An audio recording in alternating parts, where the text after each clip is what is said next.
Muchachos, aquí estoy proyectándoles el documento donde están las notas que les compartí el día sábado. Están plasmadas las notas de segundo corte. Tenemos 3 quizzes. El primero de ellos, que se conoce como Q5, tiene que ver con un quiz, el último quiz presencial que tuvimos en el laboratorio. Acá abajito van a encontrar las conversiones de esas notas. Entonces, el Q5, quiz presencial del Laboratorio de Condiciones Ambientales. Los otros dos son 2 quizzes que hicimos allá en la parte de virtualidad. Q6 es el quiz de pruebas bioquímicas, que fue el quiz de laboratorio. Q7 fue el quiz que hicimos de la lectura de los ciclos biogeoquímicos. Tuvimos 2 talleres, el taller de interacciones microbianas y el taller de ciclos biogeoquímicos, que también fue virtual. Estas 5 notas se promedian y serían el 20%. 2 informes tuvimos, el primero de las condiciones ambientales, que fue parte presencial, resultados virtual. Cuarto informe tiene que ver con pruebas bioquímicas, que sí fue 100% virtual. Estos 2 se promedian y serían el 40% de la nota. Finalmente el parcial con un 40%. Si hay dudas, muchachos, inquietudes de sus notas, es el momento ahorita al finalizar de que pues me digan qué error hay para poder hacer la modificación, poder subir las notas entre hoy y mañana, y que el jueves ustedes por favor ingresen al ARCA y verifiquen que la nota que aparecía en este documento sea la misma que les aparece en el ARCA. Con respecto a Q5, como les digo, fue un quiz presencial. Si tienen un 0 es porque ese día no asistieron y pues por ende pues no hay nota de ese quiz. Un 1 pues significa pues que seguramente no habían estudiado, no habían leído el informe, la guía del laboratorio, pues esa es la nota que se ve registrada. Igual, aquí los tengo, si tienen alguna duda, pues yo le tomo la foto y se las envío pues con gusto a su correo. Pues hay algún error, pues podemos hacer la modificación. Como les digo, la idea es que lo revisen y al finalizar doy un espacio para que si hay dudas lo puedan hacer de una vez. ¿Preguntas de este?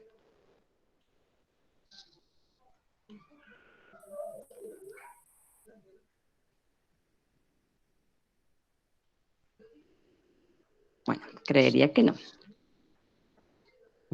Vale, muchachos. Entonces, hoy empezamos la parte teórica de nuestro último corte. El tercer corte tiene que ver ya con aplicaciones de la microbiología a la ingeniería ambiental. Y nos enfocaremos en 3 grandes aspectos: la microbiología del agua, la del suelo y la del aire. Veremos unos fundamentos principales que tienen que ver con el primer y segundo corte. Y después daremos las aplicaciones. Por ejemplo, en la microbiología del agua, su mayor aplicación es, uno, el control que se le hace a la calidad del agua potable, que eso lo veremos este jueves en la parte práctica. Toma de muestras, cómo se hace control, qué métodos hay, qué medios de cultivo se utilizan, es lo que veremos el jueves. Y el día lunes ya hablaremos de lo que es el tratamiento de aguas residuales, pero enfocándome básicamente en la parte microbiológica. ¿Por qué? Esta parte es muy grande. Ustedes van a tener 1 o 2 cursos que tienen que ver con esta parte de tratamientos. Y ellos se enfocarán en esa parte físico-química, en la parte de diseño y generación de la tubería de equipos para esos tratamientos.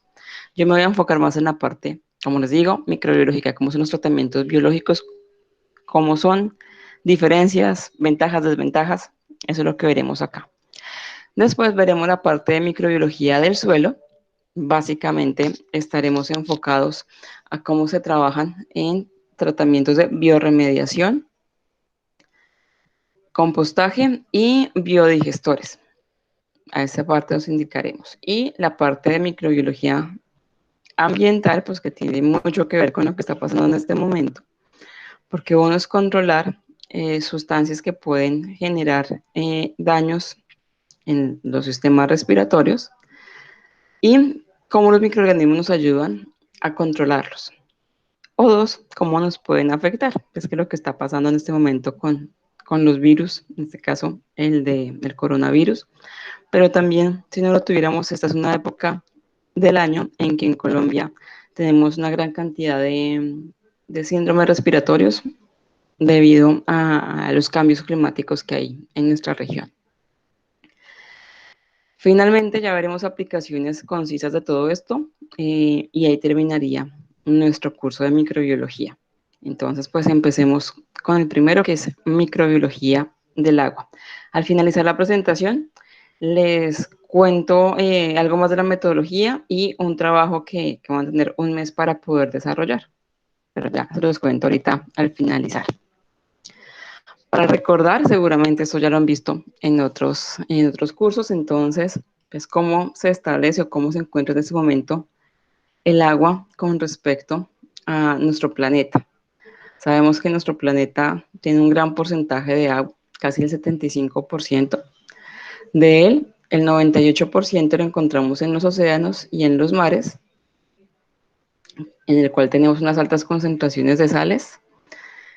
Adicional a eso, ya tenemos metales pesados, tenemos sustancias recalcitrantes, es decir, difíciles de degradar, que hacen que esta agua en este momento no sea potable. Y se cree que entre un 2 un 2.5% del agua restante de nuestro planeta es agua dulce. De este pequeño porcentaje, como os digo, es un 2.5% de este. El 79% lo encontramos en los glaciares, pero pues sabemos que es agua que está congelada y que pues no es tan fácil de poderla adquirir, que sea potable para una gran cantidad de personas en este momento no se puede hacer. Es más, conseguirlo indicaría que tendríamos un calentamiento global bastante elevado y pues tendríamos una catástrofe ambiental. 20% son aguas subterráneas que pues tampoco tan fácil es su obtención y también tienen algunos problemas que veíamos cuando hablábamos de los ciclos biogeoquímicos del nitrógeno y del fósforo, que es que cuando aplicamos plaguicidas y sobre todo fertilizantes, ellos se van por lixiviación a estas aguas subterráneas. Estas aguas subterráneas, gracias a las escorrentías, van a llegar también a ríos, a superficies de lagos, y pues generan problemas como la eutrofización. Y estaría el 1% restante, que es lo que encontramos en superficies accesibles. De este 1%, de este 2%, el 52% lo encontramos en lagos, 38% es la humedad del suelo, lo que encontramos toda la parte de la rizósfera. 8% es el agua contenida en la atmósfera. También vimos en los ciclos biogeoquímicos cómo interactuaban con los otros ciclos. Por ejemplo, con el ciclo del azufre y del nitrógeno estaban generando la lluvia ácida. No es que sea mala que esté ahí, simplemente que con el exceso de gases como el dióxido de nitrógeno, el azufre elemental, pues estamos generando exceso de ácido en nuestra lluvia. Y el 1% es agua que encontramos en organismos vivos, plantas, animales, microorganismos, ahí está ese porcentaje. Y ese otro 1% es lo que encontramos en ríos y arroyos. Es decir, tenemos una gran cantidad de agua, pero solo una pequeña parte es la que tenemos disponible para agua potable. Función de ustedes, muchachos, y pues mía también, que tenemos que ver con esta parte de las ciencias ambientales, es uno, pues tratar de que el agua que le estemos dando a nuestra población sea un agua potable, de una muy buena calidad. Y lo segundo es que cuando tengamos ya vertimientos podamos hacer el mejor tratamiento posible para revertir ese daño ambiental y podamos reutilizar esa agua. Así ya no sea un agua potable, pero que se pueda reutilizar en otro tipo de elementos, por ejemplo, en una empresa que se pueda utilizar para el descargue de los baños, que se pueda utilizar para una primera limpieza en pisos, es decir, para usos ya diferentes a lo que sería el consumo directo para personas. Pues aquí está el ciclo del agua. Está presente para recordar pues, que hace también parte de esos ciclos biogeoquímicos. No lo nombramos la semana pasada, pues porque este ciclo sí, desde que estábamos en el colegio lo utilizamos, lo hemos escuchado con más frecuencia, pero recordémoslo rápidamente. Ciclo, como les decía, empieza en cualquier parte. Entonces podemos empezar por la que encontramos en los océanos. Gracias a la luz del sol, al calor que se genera, pues esta agua se evapora igual que la de los ríos, sube a la atmósfera, en la atmósfera baja la temperatura y por lo tanto esta agua que estaba en estado gaseoso se va a condensar.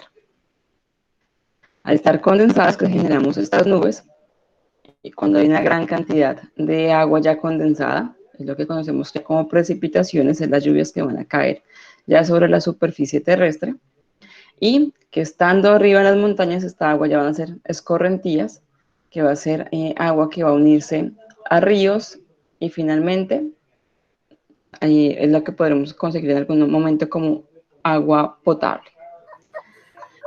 ¿Hay alguna pregunta por ahí? Un chiquitín. Vale. Dentro de la parte de escorrentías, pues también alguna de esta agua que cae por precipitación, pues va a ir a la parte de filtración, es decir, a aguas subterráneas, que va a ser un almacenamiento por buena parte dentro, pues debajo de la superficie de la tierra, y que después podrá descargarse a manantiales, a ríos o al mismo océano. Y continuamos el proceso.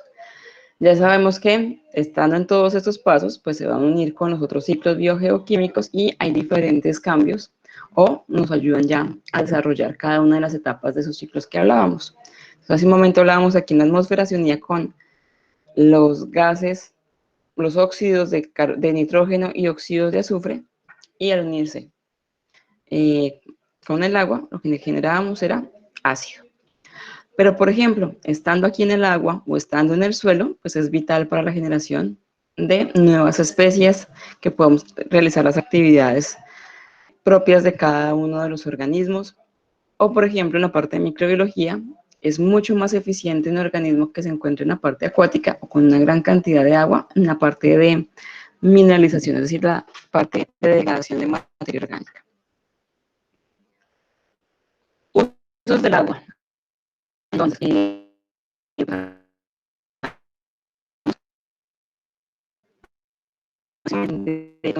pues nuestro planeta es agua, el 10% hablamos que 97, 98% era agua salada, un 2.5% era agua dulce,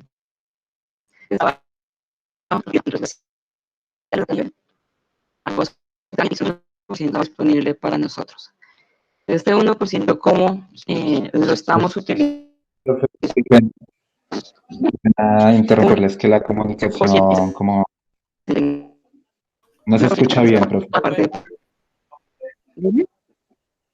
No se está escuchando bien esa diapositiva que colocaste, no se escucha bien. Listo, dame un segundo.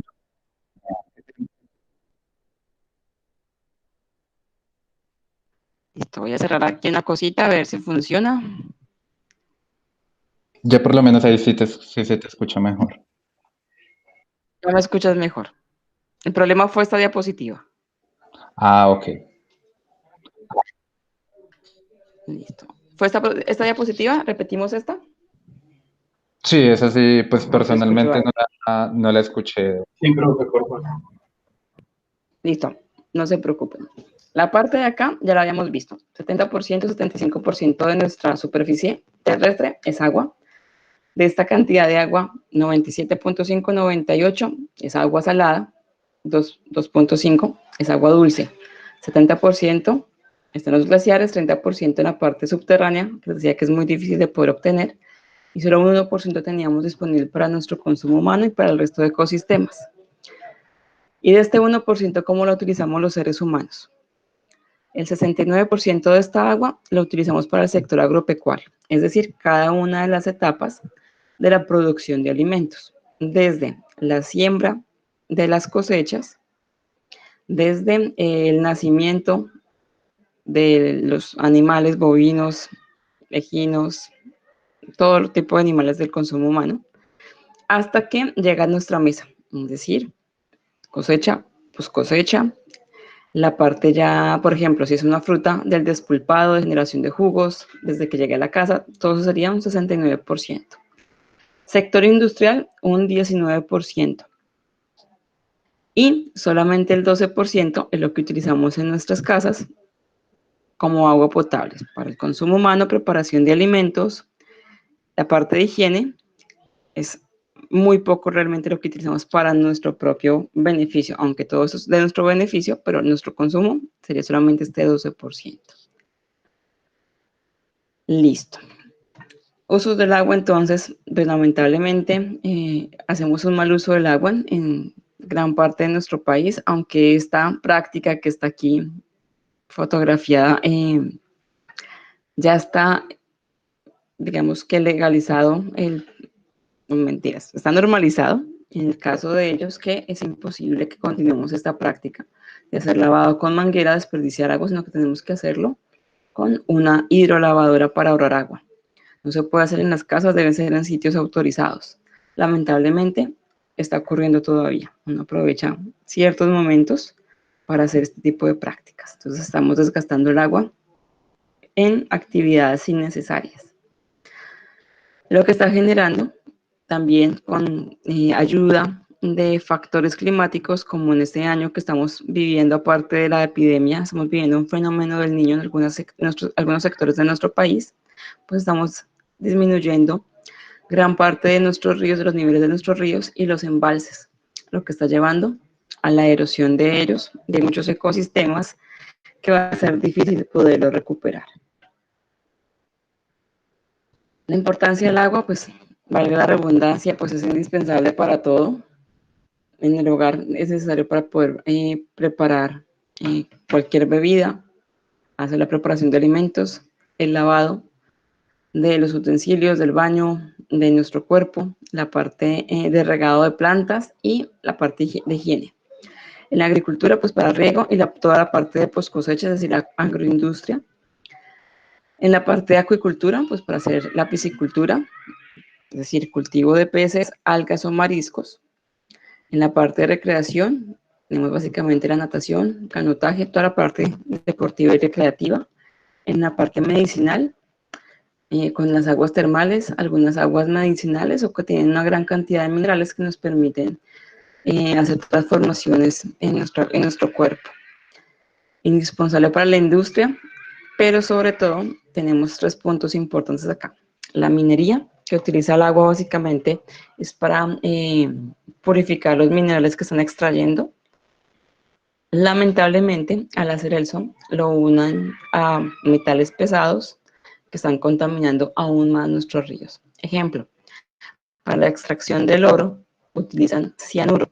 El cianuro es un veneno que solamente 1 miligramo puede llegar a matar a más de 200, 400 peces, un solo miligramo. Ellos pueden utilizar más o menos unos 10, 15, 40 litros al día. ¿Ya? Imagínense la contaminación que están generando. Curtiembres para lavado de los cueros y en la parte de hidroenergía, es decir, la generación de energía a base de la fuerza y presión que se genera por el agua.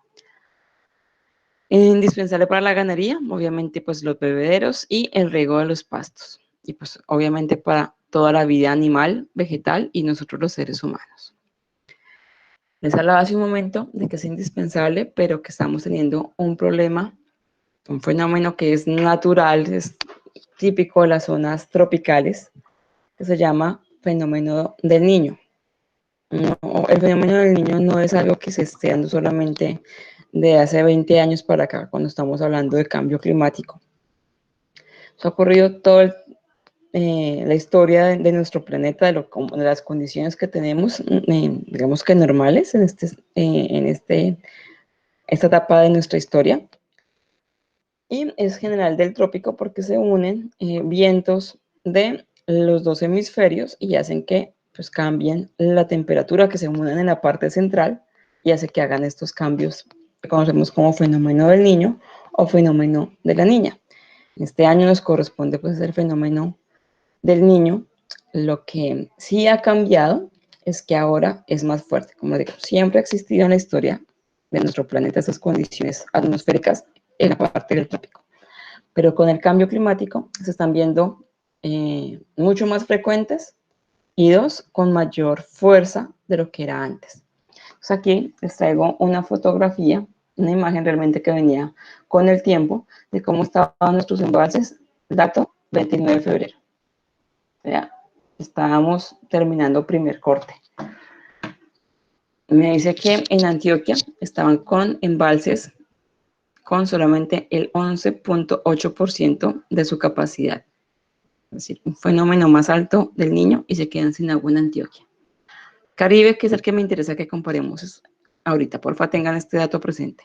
Caribe me dice que para 29 de febrero tenían 52% de la capacidad de sus embalses. Estaban a la mitad para tener un fenómeno del niño en una región caribe, pues estaban con una buena cantidad del agua, pero ya miremos qué pasa ahorita.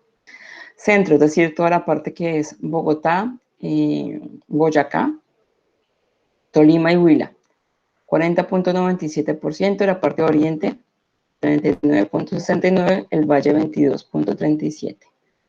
Veamos qué pasó un mes después. Estos son datos de 31 de marzo. Abril todavía no sacaba los datos porque está todavía pues, en camino.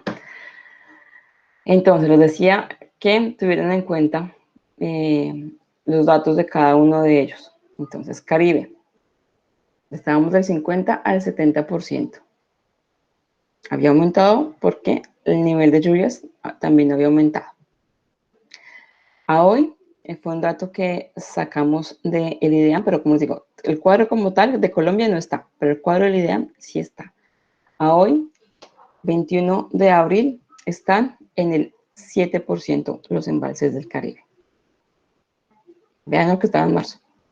En menos de 20 días, bajó un 60%. ¿A qué se debe esto? Pues al fenómeno del niño que estábamos hablando y obviamente el calentamiento global que está haciendo que este fenómeno sea aún más fuerte. Ha llegado el caso que, por ejemplo, Santa Marta, que es una ciudad turística, que si no tuviéramos lo del COVID, estaba saliendo de una época muy fuerte de turismo. En estas semanas de cuarentena, tienen solamente 2 días a la semana agua. Solamente 2 días en tierra caliente, imagínense en eso. Y de esos 2 días solamente les llega por 4 horas. Santa Marta, ciudad turística, que no es un municipio de Chocó de la Guajira que queríamos que se olvidara. Es turístico y están sufriendo en este momento esas condiciones. Antioquia, también vean la condición. Acá arriba decía que era el 11%, a hoy, bueno, al 31 de marzo, 52%, está aumentando. Esto ocurre porque, pues conocemos que la época de abril es una época de lluvias, entonces está haciendo que en algunos sectores, porque no en toda Colombia está lloviendo, estemos mejorando las condiciones de nuestros ambientes, nuestros embalses. Sin embargo, como les decía, en la región Caribe, esta sequía pues, no ayudó para nada en abril, por lo tanto lo que hicieron fue bajar aún más los embalses. Entonces, esto hace que las condiciones que tenemos de agua potable pues cada vez disminuyan más. Bueno, ya cambiando un poco de tema, pues, empecemos a hablar qué tipo de microorganismos encontramos en el agua. Pues son los mismos microorganismos que hablábamos en nuestras clases anteriores. Encontramos virus, bacterias, algas, protozoos y hongos microscópicos, es decir, que aquí encontramos levaduras y hongos filamentosos. En el agua no encontramos setas, porque recuerden que las setas, es decir, los hongos de gran tamaño, ellos son saprófitos, ellos se alimentan de organismos muertos y sobre todo que tengan una gran cantidad de lignina y de celulosa, es decir, de plantas muertas, y eso solamente lo pueden conseguir en grandes cantidades en la superficie terrestre. En la parte acuática es difícil que lo puedan tener, entonces por eso encontramos ese tipo de microorganismos. Acá una foto de ellos. Tenemos en esta parte amebas, Tenemos algunas algas que son estas pequeñitas que se ven verdes acá. Esta también es una alga, pero tenemos algas que son unicelulares y algas pluricelulares. Entonces, todo tipo de microorganismos podemos encontrar. ¿En dónde habitan? Pues en cualquier tipo de agua. En aguas naturales, en aguas dulces, es decir, en ríos, en estuarios, aguas saladas y aguas termales. Pero obviamente, pues me va a cambiar el tipo de microorganismo que pueda estar en una o en la otra. Ya sabemos por qué, por las condiciones ambientales y condiciones de sustrato donde va a estar el uno o el otro. Es muy diferente hablar de las condiciones ambientales que le damos en el mar, que es una condición de 20% de sal, hablar un agua dulce que puede tener 0.5 o 1% de sal, o condiciones de agua salada, por ejemplo, perdón, aguas naturales que estén naciendo en un páramo, que pueden estar a 1 grado, 2 grados centígrados, a condiciones de un agua termal que pueden estar hasta unos 45, 49 grados. Todo eso va a hacer que, pues, obviamente me cambie la ecología microbiana de estos tipos de ecosistemas.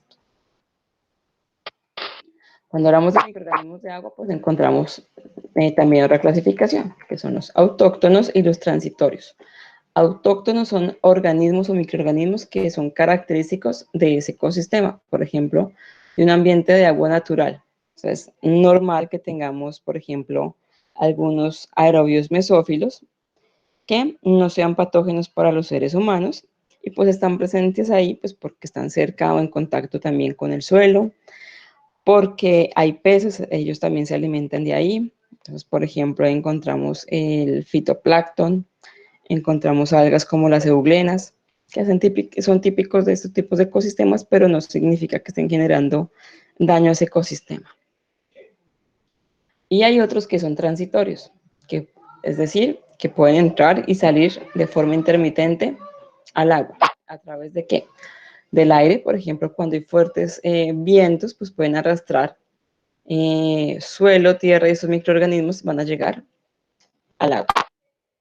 En el suelo y por procesos industriales. Suelo, básicamente, la forma como llega es cuando tenemos escorrentías muy fuertes que hacen que una montaña tenga exceso de agua, que hayan deslizamientos y que esos microorganismos que estaban presentes en ese suelo, en esas rocas, pues ahora hagan parte del agua. Es transitorio porque en algún momento pues nuevamente llegarán a un suelo para seguir sus procesos. En la parte de procesos industriales, hablábamos hace un momento de un despulpado de fruta. Las cáscaras de las frutas, sus naturalezas que tienen microorganismos, no nos causan daño, pero tienen microorganismos. Al hacer lavados y limpiezas de ellos, pues esos microorganismos que estaban en esta cáscara, pues va a caer al agua. Lavados de las maquinarias, de los procesos, entonces eso hace que tengamos aquí ese tipo de agua o microorganismos que están presentes en ese ecosistema.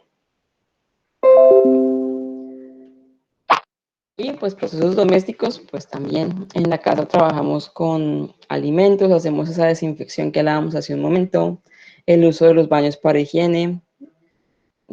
Para todos los procesos que hacemos en la casa, pues también estamos generando que haya microorganismos ahí que van a ir directamente al agua.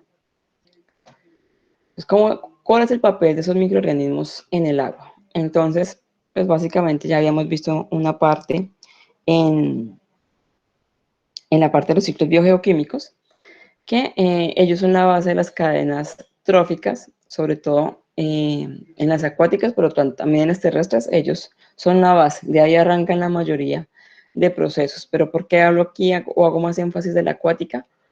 Porque allá empiezan con el fitoplancton. El fitoplancton, que son estos que vemos aquí solitos individuales, son algas microscópicas que sirven de alimento para peces más pequeños o para animales más grandes, como por ejemplo las ballenas. Ellas se alimentan de esos organismos. A partir de ellos es que inicia la cadena en el agua, porque al ser algas son las encargadas de hacer la fotosíntesis.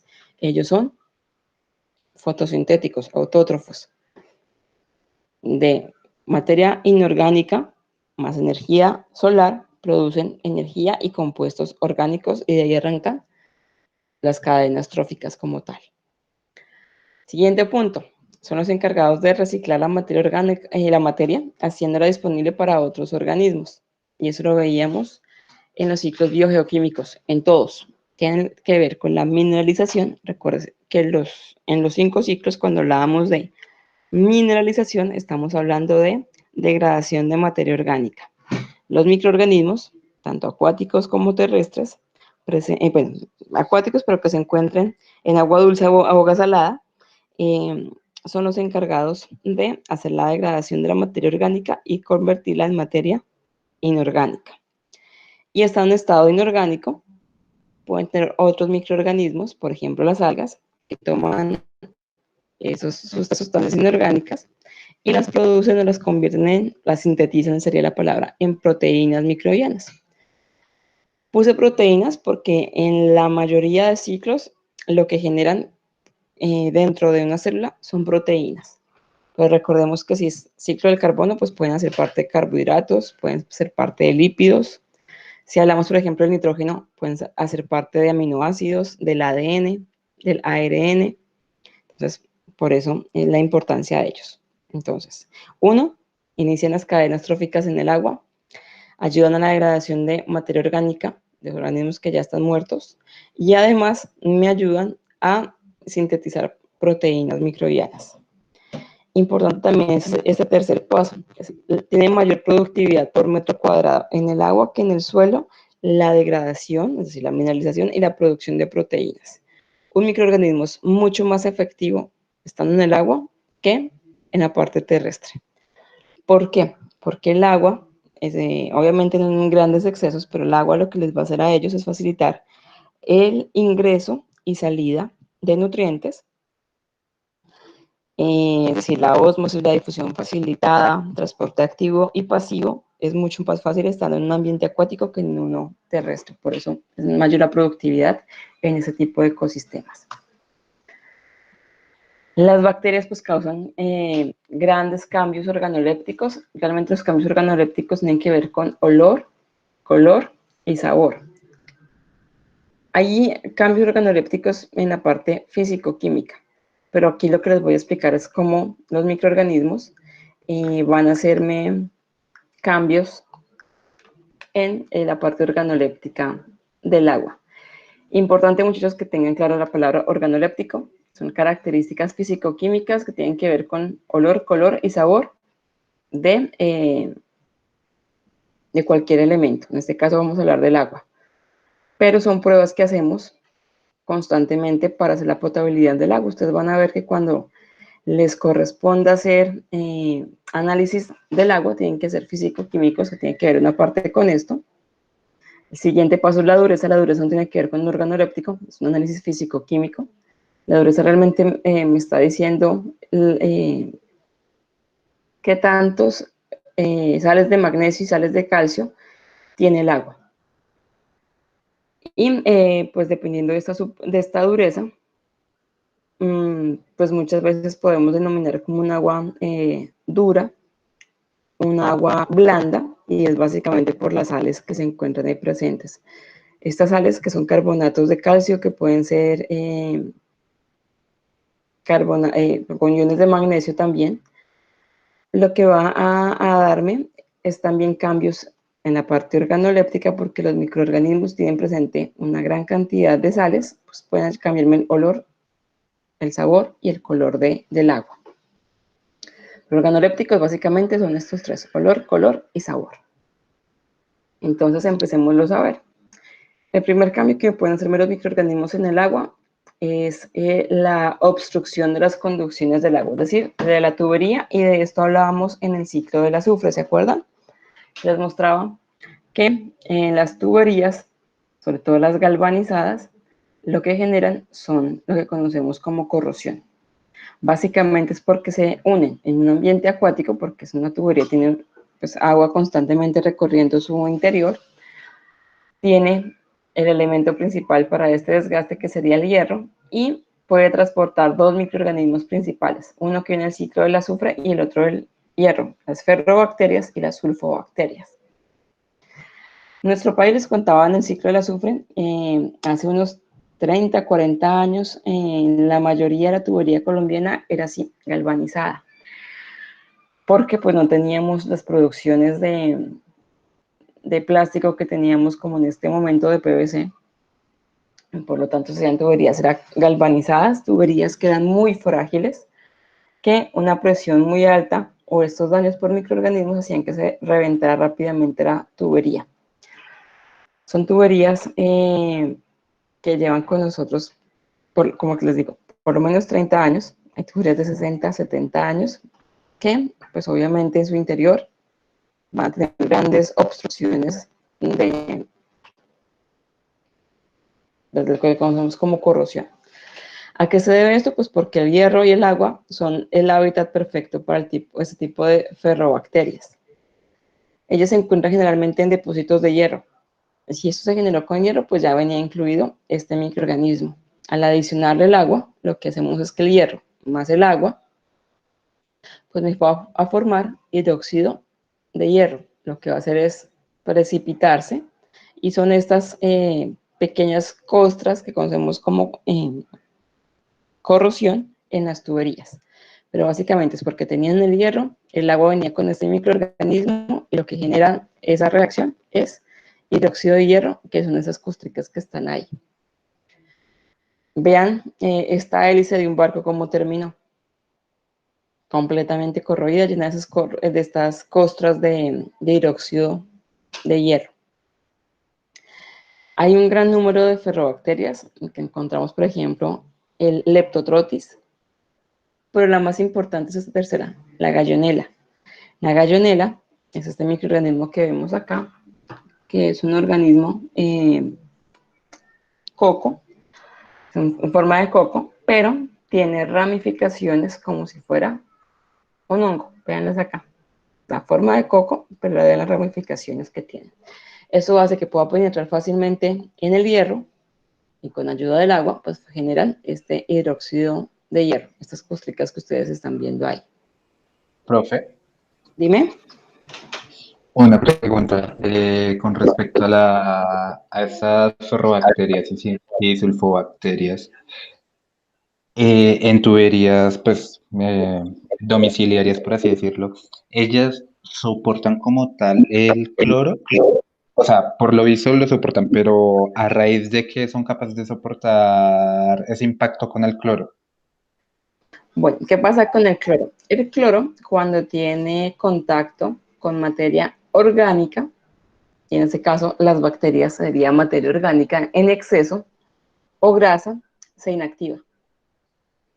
Y adicional a esto, lo que me va a hacer el cloro es que me va a aumentar los cambios de olor y de sabor en el agua. Viene, pues es muy buena tu pregunta porque te vas a dar cuenta ahorita que les expliqué la parte de olor y sabor, es porque en esa tubería cuando le colocaban el cloro, tenían esa capacidad de aumentarme el olor y el sabor en ese caso, a corrosión, a metal. También tienen la capacidad de soportarlo, por lo que les hablaba que tenían estas ramificaciones. Esto hace que sean mucho más fuertes a cambios que tengan, por ejemplo, con este tipo de desinfectantes. Ellos también lo que generan es algo que se llama como biopelículas. ¿Qué son las biopelículas? Hagan de cuenta como las colonias que veíamos en el laboratorio, pero son capas de microorganismos más materia orgánica más capa de microorganismo, lo que hace que sea algo muy denso, muy fuerte y que impide la penetración del cloro. Y estando ellas ahí, pues es, digamos que una condición muy fuerte para que se puedan unir o adherir mucho más fácil al hierro y continuar esta corrosión. Digamos que la fuerza la hacen más, son las biopelículas. La generación y crecimiento de gran cantidad de microorganismos más materia orgánica hace que crezca así y que no permita que el cloro fácilmente lo destruya. ¿Matará algunos microorganismos? Sí, pero en la biopelícula solamente matará la parte superficial. Lo que tenga contacto con el hierro sigue ahí intacto, siguen produciéndose nuevas células que se puedan adherir a él y siga generando este daño. No sé si queda así resuelta tu pregunta. Vale, gracias, profe. A ti. Sulfobacterias. Ya conocíamos que venían del ciclo del azufre. Les hablaba de ellas cuando hablábamos de la oxidación del ácido sulfídrico y que de ellas teníamos el Tiotrix y la bellota como microorganismos principales. Generalmente encontramos las sulfobacterias en aguas termales o aguas que vienen de origen volcánico, porque necesitan azufre y necesitan altas temperaturas para poder sobrevivir. ¿Por qué? Porque son microorganismos anaerobios. Al tener una alta temperatura, el oxígeno disuelto se disminuye, lo que hace que sea un hábitat perfecto para ellos. Y el azufre es su condición principal de alimento, entonces es su hábitat de esa manera. Por tanto, también lo podemos encontrar en aguas contaminadas que tengan una alta concentración de ácido sulfídrico. Entonces, por ejemplo, nuestro río Bogotá tiene una buena cantidad de este ácido sulfídrico. Ahí podríamos encontrar ese tipo de microorganismos. Intervienen los procesos de descomposición de materia orgánica oxidando, bueno, aquí no sería el agua, sino sería el ácido sulfídrico. Aquí teníamos la reacción que mostrábamos en esa reducción del azufre, que pasa del ácido sulfídrico a azufre elemental y finalmente el agua. ¿Qué ocurre con estos cambios? Al tener la unión de estos dos microorganismos, ya vimos que me generan obstrucciones en los canales del agua. Al generar esas obstrucciones, pues inmediatamente me va a hacer un cambio en el color del agua. Vean ese color naranja que está acá. Este es generado por esas obstrucciones en la tubería. Este que está acá no es por generación de tubería, pero sí tiene que ver con algo que está en nuestro país. ¿Me pueden decir este tren de dónde es? ¿Lo reconocen?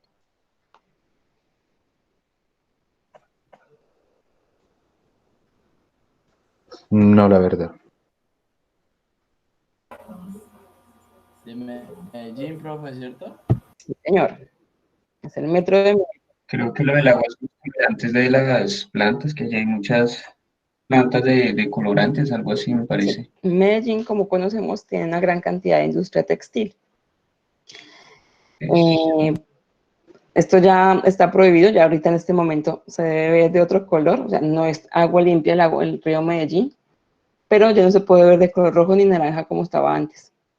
Eso se debe básicamente, como tú decías, a la industria textil que no hacía un buen tratamiento a sus vertimientos, los depositaban directamente al río Medellín y más o menos eso fue en el 2017, si no estoy mal, esta foto que están viendo acá. Y esos colorantes, pues vean cómo dejaron el río completamente rojo. Entonces, puede ser cambios de color físico-químicos, pero también pueden haber sido fabricados por un microorganismo. Entonces, vean la diferencia. Rojo en este caso es porque fue un colorante, pero aquí se ve naranja, color de corrosión, pardo vermellón, que básicamente es por la generación de obstrucciones en las tuberías.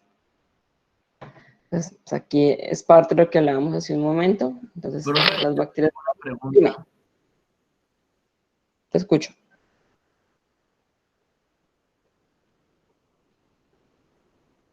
Es que en algunos ríos yo he visto que, digamos, no hay ningún índice de tubería o cosas, digamos, puestas por el ser humano a la simple vista, o hay veces que hacen excavaciones, no se ve, y digamos, está ese color naranja, ¿de qué se puede obtener? Ese color naranja también se puede dar, bueno, gracias, se me olvidaba. Ese color naranja también se puede dar por algas. Las algas también pueden darme coloraciones. Entonces, las algas tenemos algas rojas, algas pardas y algas verdes. Ellos pueden hacer que se generen esos cambios de color porque ellas crecen o en la superficie o digamos que en la profundidad del agua, pero de aguas no muy profundas, no más de 15 o 20 centímetros de profundidad. Esos cambios de color pueden ser porque vienen esas algas y están creciendo o ya la fuerza con la que viene arrastrada el río está llevándolas a ellas. También puede ser por el tipo de suelo que se encuentra en la parte superior del río, del nacimiento del río, que pues puede ser un río que estaba cerca a suelos de color pues, de arcilla, es decir, que sean naranjas, hay suelos rojos. Entonces, también podría ser debido a eso, al que están arrastrando rocas o o tierra de estas zonas. Pero si es por microorganismos, básicamente es o por obstrucción o porque están llevando son algas. Y recordemos que si son algas, pues puede ser por procesos de eutrofización. No siempre van a ser eutrofización de color verde, puede ser naranja, es decir, pardo, o de color rojo. Bueno, si tiene que ver con las obstrucciones, pues hablamos que era porque ellos oxidan el hierro, el magnesio y hacen directamente cambios en la coloración. También básicamente hacer ese cambio de color pues viene implícitamente con un cambio de sabor. Entonces, si el olor y el sabor es debido a que tenemos cambios por obstrucciones, en ese caso se van a ver aún más influenciadas o va a ser mucho más evidente si se le aplica cloro. De aquí que no siempre al aplicar cloro a un agua me la va a purificar inmediatamente. Eso me puede hacer cambios en la parte físico-química del agua y por ende pues puede no ser agua potable, puede estarla dañando. Entonces siempre hay que hacer un tratamiento o un análisis previo al agua antes de hacer un tratamiento pues para no llegar a dañarla. En cuanto al olor y el sabor, entonces si estamos trabajando con aguas anaerobias que venían en algún proceso anaerobio, es decir, aguas muy contaminadas como la de nuestro río Bogotá, en aguas que tienen, por ejemplo, una profundidad de 3 metros y una alta concentración de materia orgánica, pues se van a convertir en procesos anaerobios. Y la descomposición de ella, pues tiene que ver en parte de lo que hablábamos del ciclo del azufre. Esos microorganismos anaerobios pueden producir mercaptanos y el ácido sulfúrico en forma de gas. Estos dos son gases. Si ustedes lo recuerdan, cuando hablábamos del ciclo del azufre, les decía que estos dos son gases que generaban un olor fétido muy fuerte, es olor a huevo podrido, un olor muy fuerte. Y pues por ende no hace que sea fácil poder hacer un proceso anaerobio en el tratamiento del agua cerca a un municipio. O sea, aquí ya vamos integrando tratamientos de agua con lo que vimos anteriormente, en este caso de los ciclos biogeoquímicos. Si ustedes quieren hacer un tratamiento de agua y lo quieren hacer de forma anaerobia porque es mucho más eficiente, es decir, se hace el tratamiento en menor tiempo, lo ideal es que sea por lo menos a unos 10, 15 kilómetros de la población, porque me van a generar estos dos gases que bueno, me pueden llegar a generar también enfermedades respiratorias en la población. Entonces, hay que pensar en estos dos. También pueden producirme subproductos aminados y ácidos grasos. Da un olor muy fuerte al agua. Pensémoslo nomás cuando pasamos por el río Bogotá, saliendo de Bogotá hacia el sur. El olor es bastante fuerte, no solamente es porque tiene materia orgánica, tiene excrementos, sino básicamente es porque también se están generando estos gases, mercaptano y ácido sulfúrico. Es un olor muy fuerte.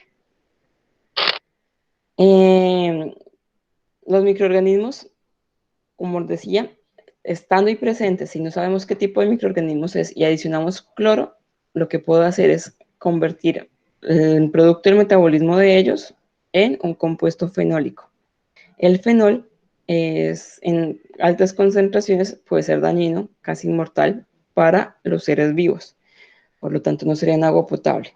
Como les digo, importante revisar, primero, qué condiciones tiene nuestra agua, qué tipo de microorganismos tiene antes de la cloración, porque si es necesario un tratamiento previo a la cloración, para eliminarlo, pues hay que hacerlo. O si no estamos pues, perdiendo el dinero con el cloro que estamos adicionando y damnificando a la población porque no le vamos a dar un agua potable, sino un agua con compuestos químicos. Puede que matáramos microorganismos, pero le estamos dando compuestos fenólicos que pueden llegar a afectarlos.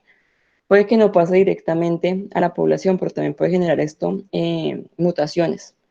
En 10, 15 años, ver que la población se ve enferma por cáncer, por alguna mutación, cambios en algún gen, debido a esta agua que estamos dando. El olor también puede ser propio de bacterias que estén ahí en el agua. Entonces, por ejemplo, si es un olor a tierra, puede ser que no es que no que tengan una gran concentración de suelo de tierra en ella, sino es porque tiene un microorganismo que hablábamos en el ciclo del nitrógeno que se llaman las streptomyces. Es un actinomiceto, que les contaba que es una bacteria, crece como bacteria, pero que también tiene ramificaciones como hifas, es decir, se parece a los hongos. Esa posibilidad o esa característica hace que ellos tengan la capacidad de hacer simbiosis con las plantas, de poder adquirir fácilmente nitrógeno atmosférico y por lo tanto lo vamos a trabajar muchísimo en la parte ambiental. Pero en el agua me va a generar olor a tierra. Generalmente es debido a ello. Y si le adicionamos cloro, pues ese cloro libre más las streptomyces, pues me va a intensificar ese olor a tierra. Entonces, nuevamente, revisar primero microbiología y fisicoquímica del agua antes de aplicar cloro. También me pueden hacer cambios de color y sabor, pues bacterias, ferrobacterias y sulfobacterias, ya vemos por las incrustaciones que hacemos en la tubería de hierro. Y pues por ende me cambia el sabor en el agua. En Bogotá, digamos que la mayoría de tuberías se han cambiado a PVC, pero si hablamos de municipios, en ellos todavía tenemos muchos municipios que tienen esa tubería. Entonces, no es algo lejano, todavía lo estamos vivenciando en nuestro país. Ya hablemos entonces de contaminación del agua. Entonces, cuando hablamos de contaminación del agua, es la presencia de cualquier materia, cualquier forma biológica, química o física extraña a las condiciones normales del agua y que le va a afectar de manera negativa. Puede darse por actividades que generamos los seres humanos, como por ejemplo la parte agropecuaria, cultivos o crecimiento de animales, por los procesos que hacemos nosotros de producción de alimentos, la parte industrial, la parte doméstica, y todos estos generan residuos que van a ir directamente al agua. Esto, pues también hay que sumarle los procesos industriales. Hablábamos hace un momento de la minería, de las curtiembres que afectan enormemente al agua, porque tienen productos, como les contaba, recalcitrantes, que es muy difícil de poderlos degradar y que contaminan el agua fácilmente. O la parte natural, cuando hay desprendimiento de rocas, cuando tenemos esas escorrentías que generan los deslizamientos de tierra, pues eso va a hacer que esa tierra, esas rocas, pues contaminen, en este caso, el agua. ¿Qué factores entonces, además de esa contaminación, me van a influenciar en la contaminación del agua? Principalmente, digamos que el gran factor es el crecimiento poblacional. Entre más seres humanos somos, más necesitamos del agua y como resultado más la contaminamos.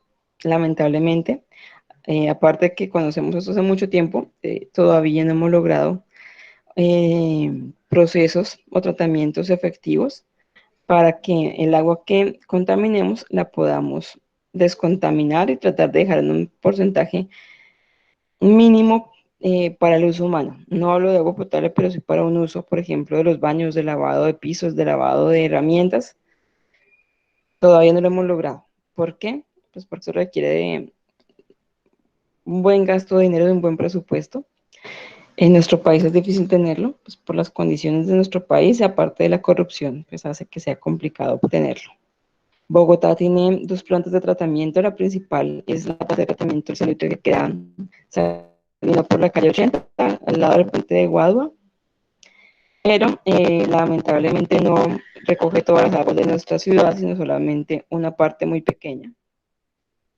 Y el tratamiento que le hacen es físico-químico, no alcanzamos a hacer toda la parte biológica que haría un tratamiento, digamos que casi un 70-90% de purificación del agua. Realmente retiramos grasas, sólidos de gran tamaño, algunos sedimentos. Dentro de esos sedimentos pues van a ir algunos microorganismos y ya. Eso ayuda a que el agua se oxigene un poco y que al oxigenarse pues trate de recuperarse un poco. Pero como es una mínima parte con respecto al resto del agua contaminada, pues no se ha logrado hacer ese tratamiento. Hace 10 años hablábamos que para esta época ya deberíamos tener la planta de tratamiento biológica y es el momento en que no se ha logrado. Esperemos que, ojalá, nuestros próximos gobernantes sí lo logren hacer. Siguiente, abastecimiento de agua potable y alcantarillado, que pues es difícil en las condiciones de nuestro país. De nuestros 1.131 municipios, realmente tenemos agua potable, como Bogotá, solamente 100. El resto, 1.032, no lo tienen. En cuanto a agua potable, alcantarillado, menos. Alcantarillado realmente son 50 municipios que lo tienen como debería ser. El resto son alcantarillado deficiente o que están mal conectadas las tuberías y que van directamente, sin ningún tratamiento, a los ríos. La expansión industrial, pues el crecimiento de ciudades ha obligado a que la industria crezca y la estamos llevando a municipios, obligándolos a contaminar aún más sus aguas. Esos municipios, por ejemplo, pensemos en la Sabana de Bogotá, eran municipios que se contaminaba el agua, digamos que con productos agrícolas. Ahora estamos contaminando también con productos industriales, esos desechos que salen de las industrias. Importante recordar que ya hay legislación que pide que las empresas hagan por lo menos un análisis de sus vertimientos y que tengan algún nivel máximo de tratamiento, pero esto no ha sido posible en un 100% en las empresas y por tanto seguimos con la contaminación. La tecnificación de la agricultura, al tecnificar el campo, pues ha hecho que tengamos más contaminación al aplicar más fertilizantes y más plaguicidas químicos. Ventaja es que ya estamos creando biocontroladores para eliminar esas plagas y pues ya estamos utilizando microorganismos para hacer, por ejemplo, simbiosis en la parte de fijación del nitrógeno. Entonces, hay forma de poder eliminar un poco esto.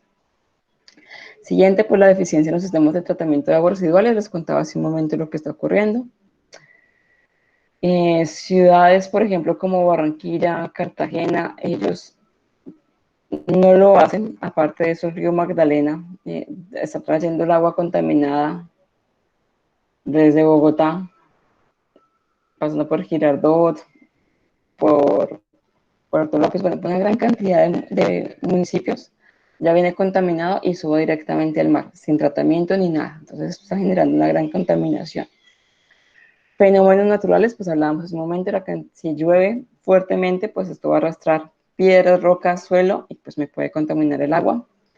Deficiencias en el control de la contaminación. Les contaba hace un momento que está la legislación, que es muy buena la legislación colombiana, lo que está en el papel es muy bueno, pero no hay forma de controlarlo. Y al no controlarlo, pues estamos viendo el país como está en este momento. La contaminación biológica pues provee básicamente una de todos los procesos antropogénicos, lo que hacemos los seres humanos, pero también de la parte agrícola o simplemente de la naturaleza. Los animalitos, aquí una foto de caballos, pero los animalitos pueden tomar agua de los ríos y al ser animalitos pues ellos pueden tomar el agua y al mismo tiempo pues hacer, pues defecar en ellas y por lo tanto las contamina. Entonces, entre los dos procesos lo estamos contaminando, pero sobre todo esta parte también es culpa de nosotros, porque nosotros somos los que llevamos a grandes cantidades de vacas, de caballos, de cerdos a estos ríos, o esos desechos de ellos los llevamos allí y estamos contaminando al agua. Contaminación biológica, entonces, depende de nosotros, microbiólogos. Yo tengo otro punto, profe. Dime.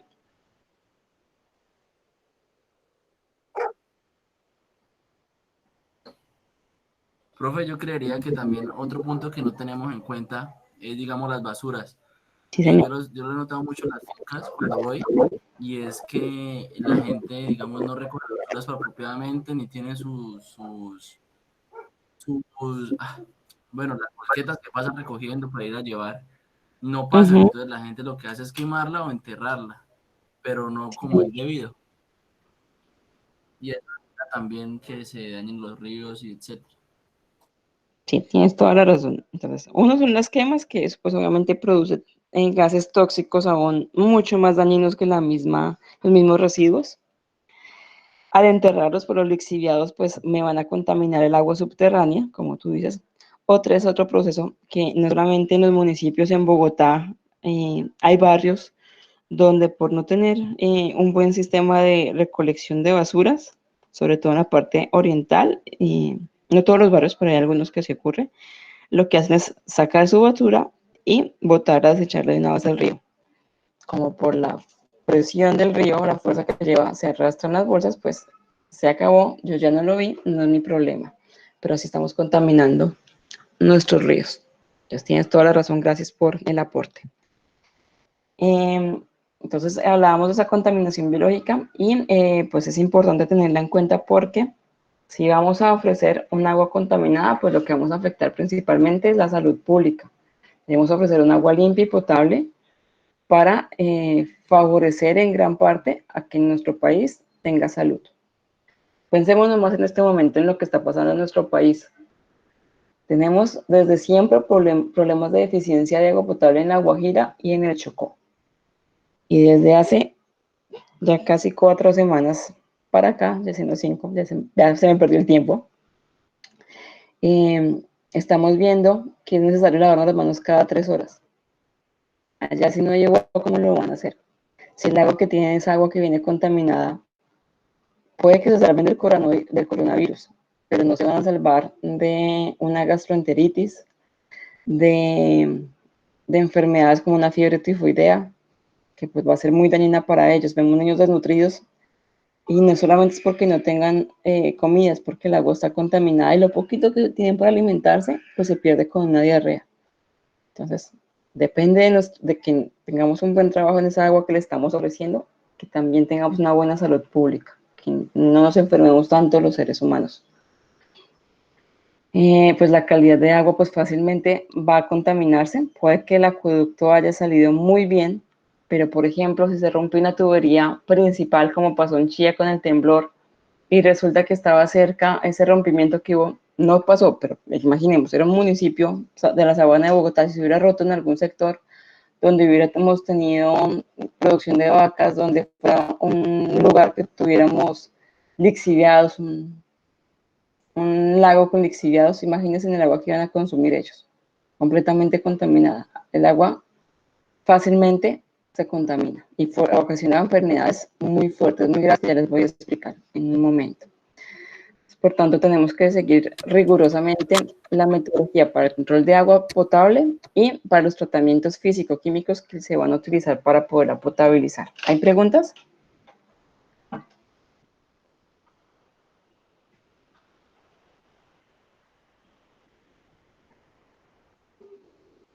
Bueno, creo que no. Esa parte de la metodología de la potabilización del agua se las explico el jueves. Por ahora, pues vamos a ver ya, digamos que la parte teórica. Dentro de los microorganismos que encontramos en el agua, de los contaminantes, de los que nos pueden causar daños, básicamente encontramos 3 grandes grupos. Encontraríamos microorganismos, o sea, virus, protozoos y bacterias. De las principales enfermedades virales tenemos la hepatitis A y la E, pues es generada por ese mismo virus, el virus de la hepatitis A y la hepatitis E. Generalmente es una gastroenteritis, produce vómito, diarrea, fiebre y adicional a eso, pues lo que hace es generarme daños en el hígado. Aquí vemos un hígado afectado por el virus de la hepatitis. Lo que hace es que genere en exceso bilirrubina. La persona, el primer cambio que va a haber en su cuerpo es, digamos que comezón, siente picazón en todo su cuerpo y empieza a ponerse amarillo. Porque al dañar el hígado sube el exceso de bilirrubina, de bilis, y esto hace cambio de coloración en el cuerpo. Puede ser, como les digo, puede venir como virus en el agua. La poliomielitis también es un microorganismo que se transmite a través del agua y por eso, como era nuestro país, tiene muchos sectores donde no hay agua potable. Nuestro país, desde que el niño tiene 2 meses de nacido, le aplican la vacuna contra la polio. Es un virus que se encuentra en el agua y lo que hace es que afecta directamente el sistema nervioso de los niños. Puede afectar dentro de la parte neuronal, el cerebro, el crecimiento y desarrollo, por ejemplo, del habla, de la motricidad de la persona o directamente el desplazamiento, porque el dañar los nervios pues, puede afectar las extremidades y la persona no podría caminar, a veces ni siquiera podría llegar a hablar. La poliomielitis en nuestro país fue una enfermedad muy grave durante mucho tiempo, pero desde 1982 para acá se está aplicando la poliomielitis como vacuna para todos los niños. Por eso es que no vemos tantos casos en los últimos años para acá. Pero sí fue una enfermedad muy grave en nuestro país. Y gastroenteritis, es decir, enfermedades donde nos da dolor de cabeza, fiebre en ocasiones, pero básicamente es dolor de cabeza, de estómago y diarrea. De ellos también tenemos vacunas, por ejemplo, contra el rotavirus y el adenovirus, vacunas que también se dan desde que somos niños, desde los 6 meses y al año y a los 18 meses. Porque sabemos que la principal causa de muerte en los niños son diarreas, básicamente por virus o por parásitos. Por eso, desde que son bebés, antes de que se cambie de la alimentación de leche materna a alimentación complementaria, se les aplica para que cuando llegue el consumo del agua, y el no ser un agua potable, no se nos vayan a enfermar. De origen parasitario, entonces los conocemos como disentería. El principal organismo que nos causa daños presente en el agua es la entamoeba histolítica, que la conocemos como las famosas amebas. Es esta que está acá. Son organismos unicelulares, parasitarios, que se alimentan de células y todos los nutrientes que se encuentren en nuestro intestino. La Giardia lambda y el Cryptosporium también son de origen parasitario, producen, ellos cuando empiezan a crecer no vemos cambios en nuestro sistema digestivo, pero cuando hay en exceso, pues si llamamos una enfermedad grave, pues porque puede producir diarreas muy fuertes, dolor de estómago, y pueden llegar a otras zonas. Por ejemplo, si se afectó mucho el intestino, pueden llegar a afectar otros órganos cercanos, o se ha visto que puede llegar hasta el cerebro. Por eso es importante que uno se desparasite por lo menos una vez al año para evitar cualquiera de estos daños. El origen de esta flora microbiana pues puede ser propia del río, pero también, como les hablaba hace un momento, puede venir por el aire, por el suelo con esas afectaciones que hablábamos de los derrumbes, o porque viene en agua subterránea que ha venido afectada por procesos de filtración de lixiviados, y pues ya conocemos esos efectos. Estos microorganismos pues, van a afectar la salud, no solamente de nosotros los seres humanos, sino también de animales, de las plantas y de otros organismos. Entonces, por lo tanto, me va a afectar completamente la ecología de donde se encuentra ese río. Pues, ¿qué me va a generar? Primero, las enfermedades que hablábamos hace un momento. Crea una biomasa en exceso, por ejemplo, los exceso de algas, que pues obviamente va a ser desagradable, pues estéticamente no es muy agradable ver algo sobre un cuerpo de agua, y generando metabolitos tóxicos. Pueden generar, por ejemplo, toxinas, esporas o sustancias que son dañinas para nuestro cuerpo. Entonces, puede que el microorganismo no esté, pero dejaron la toxina y pues por ende va a causar una enfermedad. De origen bacteriano tenemos estas que están acá. Tenemos una enfermedad que se conoce como fiebre tifoidea o fiebre paratifoidea, y es generada por un microorganismo que se llama salmonela. La salmonela me cambia el género, entonces si es salmonela tipi, pues me produce una fiebre tifoidea, que básicamente es una fiebre de más de 40 grados centígrados que puede producir convulsiones, me afecta al intestino, puede romper el intestino como tal, generar sangrado, y paratifoidea hace casi lo mismo que les acabo de contar, pero puede llegar a paralizar ciertas partes del cuerpo. Entonces, generando, por ejemplo, parálisis del intestino, por lo tanto, no va a haber absorción de nutrientes y va a dar una septicemia a los 2-3 días. Septicemia es que todo el cuerpo está intoxicado, en este caso por microorganismos y por las mismas toxinas, porque el intestino no se mueve, no hace esos movimientos peristálticos que hace normalmente para poder desocupar esos desechos. Quedaría estático, esos desechos quedan allá adentro. Ese es el problema con este microorganismo. La salmonela también puede generar brote en la parte del pecho, no en todo el cuerpo, sino en la parte del pecho, y la fiebre que les estaba comentando. Entonces, fiebre alta y un brote en el pecho, pues me indica que es una salmonela, y antes de que me llegue a todo lo que les contaba, pues hay que ir al médico para poder detenerla. Disentería basilar la genera un microorganismo que se llama la Shigella Él actúa muy parecido como actúa la Escherichia coli, vómito, pero sobre todo dolor de estómago, fiebre y diarrea.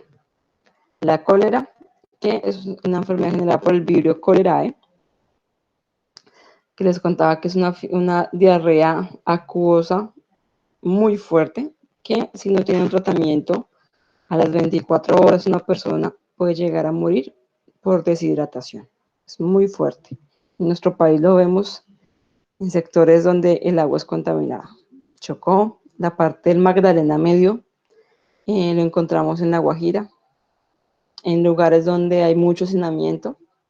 Entonces, ¿por qué? Porque es un microorganismo. Imagínense una persona, pues está enferma, está deshidratando, tiene diarrea fuerte. Si no alcanza a lavarse las manos, toca algo, después viene otra persona y sin querer, ejemplo, tocó el jabón en barra con el que se estaba lavando las manos, ahí ese microorganismo se puede contaminar. Entonces, es hacinamiento. Obviamente, pues si uno no vive en la casa con hacinamiento, eso no va a pasar. Pero hay lugares en nuestro país donde, no sé si veían noticias, con esto se ha mostrado más este problema en nuestro país. Veíamos que en casas de, de arrendamiento vemos que en una sola habitación viven 30 personas, en una sola casa pueden llegar a vivir 300, 400 personas. Eso es hacinamiento. Fácilmente se pueden enfermar todos.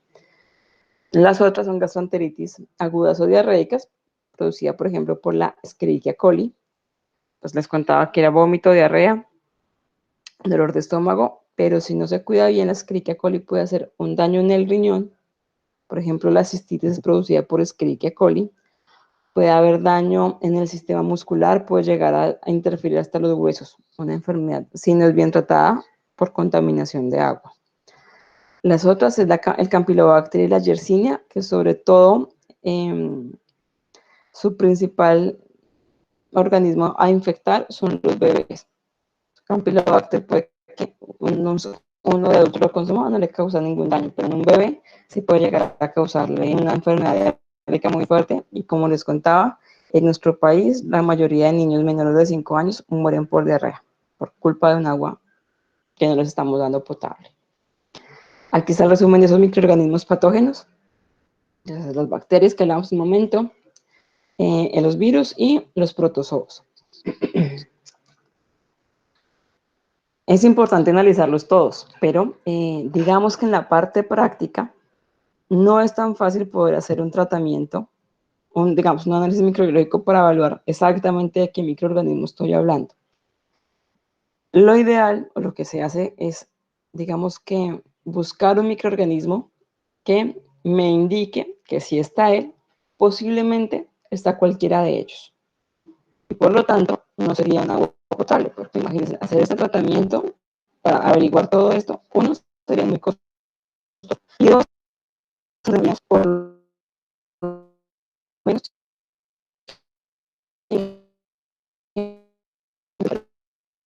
tratamiento de agua. Imagínense el río Bogotá, la cruz de Bogotá. Ustedes hacen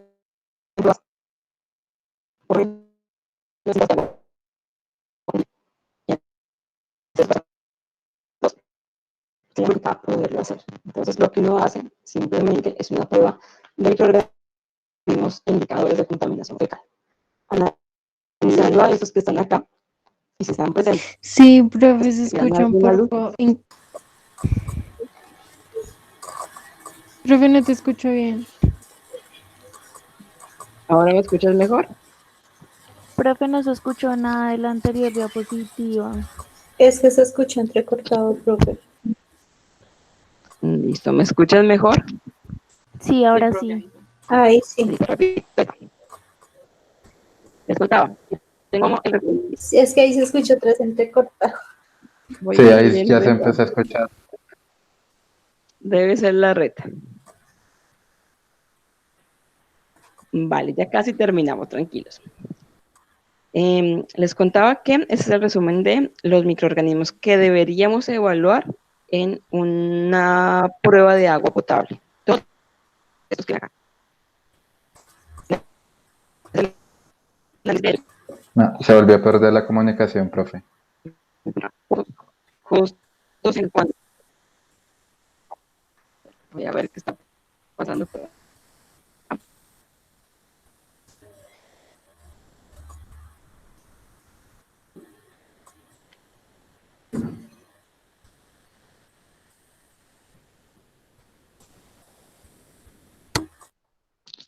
¿Ahí cómo me escuchan? Mejor. Listo. Mientras tanto, aprovecho el break y les voy pasando el link de asistencia. Listo, mejor.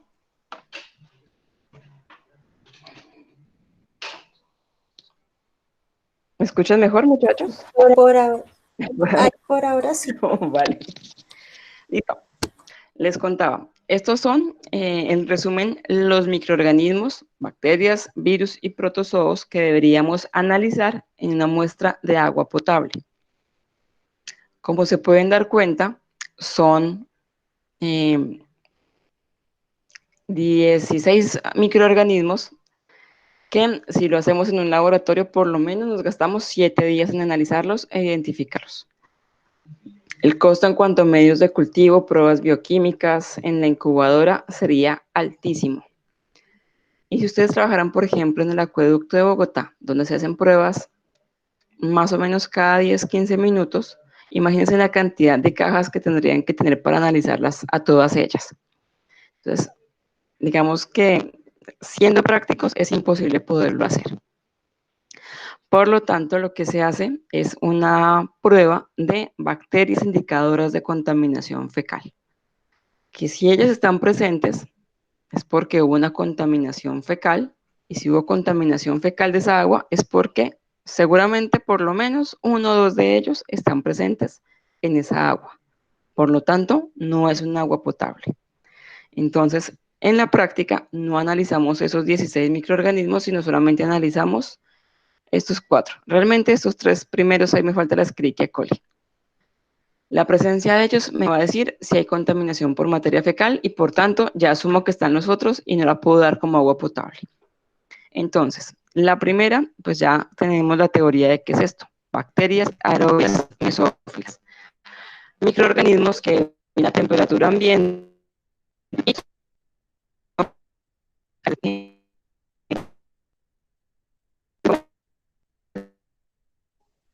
la presencia de No se ellos te me indica Volvió a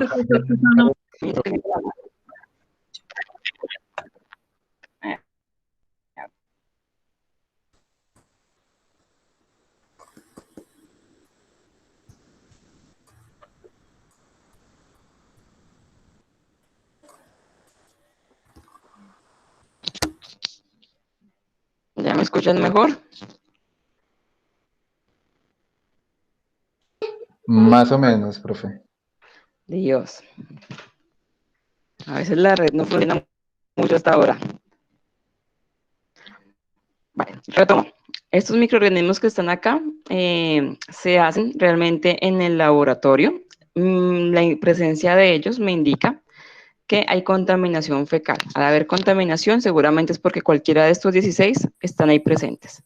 Entonces, son pruebas que puedo hacer con solamente 2 cajas de Petri y no me van a ocupar tanto espacio ni me va a generar grandes costos en el análisis. Recordemos que, por ejemplo, la prueba aerobia mesófila lo hacíamos con una caja de agar nutritivo y les contaba que totales fecales y la Escherichia coli la podíamos hacer un agar cromocool. ¿Se acuerda que les conté en la primera clase de medios de cultivo que en una sola cajita aparecían las 3? Pues ahí vienen aplicadas solamente 2 cajas de Petri para hacer el análisis de ellas. La legislación colombiana con la resolución 2115 del 2007 me dice que un agua potable máximo va a tener 100 bacterias aerobias mesófilas. La presencia de ellas me indican que hubo una deficiencia en el tratamiento del agua. Por ejemplo, si le aplicamos solo cloro, no fue suficiente porque aún hay microorganismos ahí presentes. Dentro de las bacterias aerobias mesófilas están los coliformes totales. Hacen parte de ellas, pero es un grupo especial porque me muestra una contaminación por el suelo. Pueden ser microorganismos que estén presentes en un suelo que se esté empezando a degradar. Es contaminación proveniente del suelo. Dentro de los totales vienen los fecales, que me indican que hay contaminación sí o sí de materia fecal. Esos me indican la presencia de ellos, que cualquiera de estos va a estar presente, aunque no todos de estos son coliformes. Por ejemplo, el vibrio no es un coliforme, el leptospira no es un coliforme, pero si hay materia fecal, pues seguramente ellos pueden estar ahí presentes. Y me falta una, la Escherichia coli. La Escherichia coli, nuestra legislación junto con los fecales me dicen que debe ser 0. Obviamente no puede haber contaminación fecal, pues porque es un riesgo muy alto para que nuestra población se enferme. Algunas pruebas que se hacen, no en todos los laboratorios, pero se pueden hacer, son las pseudomonas. Las pseudomonas sobre todo se hacen en aguas de recreación, ejemplo, en aguas de piscina, en aguas termales, aguas medicinales. Y pues ellos me indican que hay un deterioro de la calidad del agua, es decir, que hay una recontaminación. Se había potabilizado el agua, seguramente hubo alguna contaminación por materia fecal y se contaminó después de un tratamiento. Entonces, bacterias indicadoras de contaminación fecal básicamente se utilizan para mostrarme si hay materia fecal y por tanto es posible, ya sea que el agua no es potable y se cree que cualquiera de estos está ahí presente. Son patógenos todos los que están acá. ¿Preguntas de esa parte, muchachos?